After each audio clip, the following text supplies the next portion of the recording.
Hey, welcome back to the Secret Underground Lair. So I put the legs on our beam bench, our elm beam bench, just tacked in with, well, not tacked in, but I put two lag bolts, or one lag bolt on each of the legs. There's going to be two. But I just thought I'd have a little look at it, see how it sets up.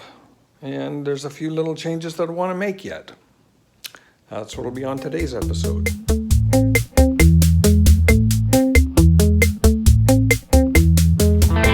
So here's the beam bench sitting on the floor. The technique that I used to get the router milling everything parallel to the top of the bench seems to have worked really well. The legs are sitting flush. I haven't had to do any adjustment whatsoever. So the legs are just sitting perfectly on the floor. I won't make, like I said, I won't make any adjustment to that at all. They're just sitting lovely.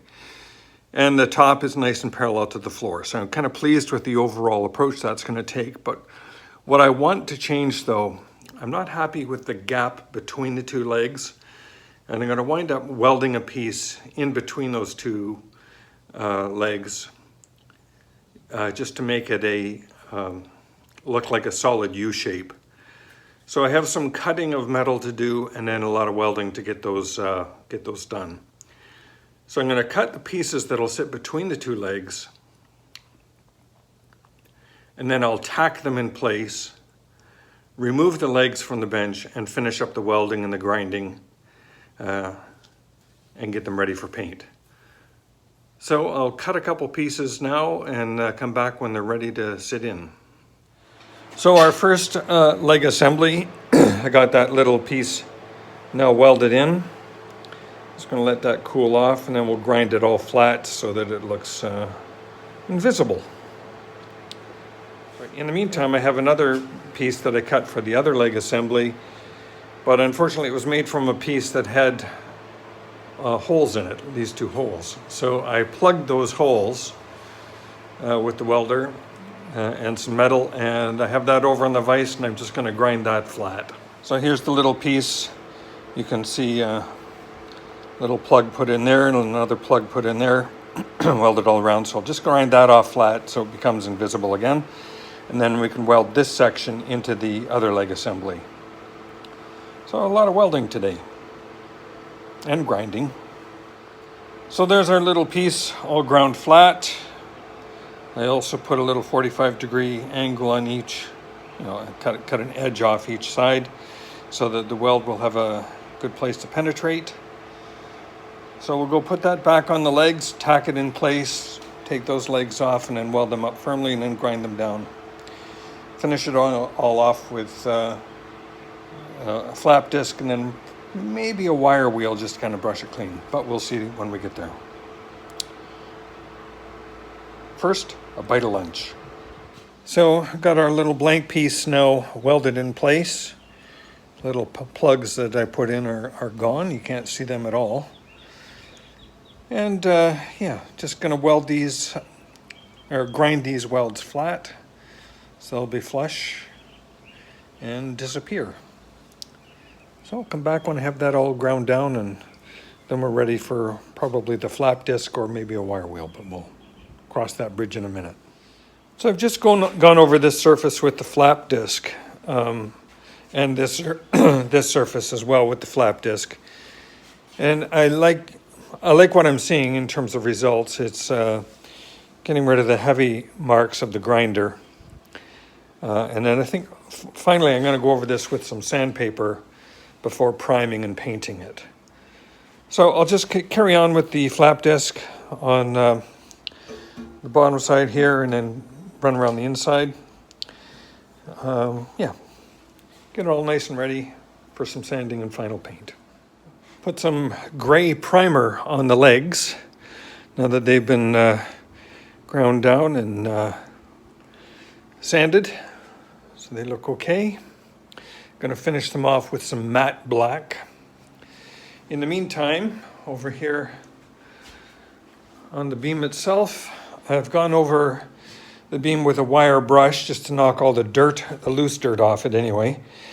I I'm going to use my flap disc on the grinding wheel just to kind of get rid of some of the very sharp bits that are around and potential slivers that exist in this. So I'll go over the entire beam with that. And then I'm expecting just to finish this beam as is. Sorry, not going to finish it as is. I'm going to finish it with, just put on some exterior UV resistant urethane. And we'll call that a day. It's going to keep its patina that way. And it'll just be protected a little bit more from any slivers or anything with that layer of urethane on top of it. So we're getting close to done here. I'll be back when I have this finished up with the flap disc. So I have gone over the entire beam with the flap disc and just kind of gotten rid of some of the really sharp edges that were left over from the hand hewn marks. It still leaves a good rough texture. And I thought I might stop there, but on examination of the log, I do find lots of opportunities for little tiny splinters. You know, for example, right here. That's a sharp edge that could catch somebody. So I'm just going through the entire beam now and getting rid of those, using a knife to sometimes cut that out. So I might make an incision here just to remove that sharp piece, and then I'll sand it out with 80 grit paper just to kind of smooth everything, make it snag free as much as possible. It won't be perfect, but it'll be better. The other thing the 80 grit paper is doing is it's actually cleaning up the log a little bit, exposing some of the natural color of the wood and still leaving some of the dark staining. So it's actually turning out pretty nice. I'm liking the look of it a little better than having left it just as it was. So I'm going to continue doing this, a little tedious process, but in the end it'll be much better.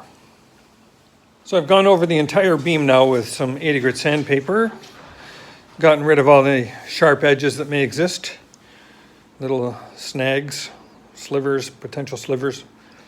So I'm going to put this up on my table saw, covered up so I can use that as a work surface to apply the Varathane. That's next. And the legs have been painted black, so they're ready to put back on the table.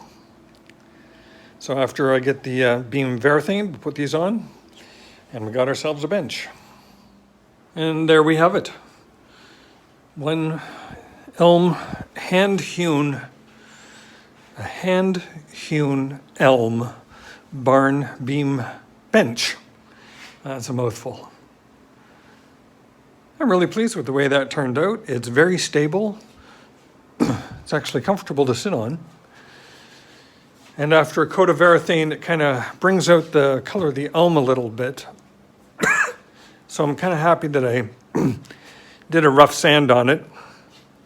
Took away a lot of the dirt, brought out some of the wood, but left some of the dark marks in it to give it the age. So I hope you enjoy that video. Please like and subscribe, and I will see you on the next one.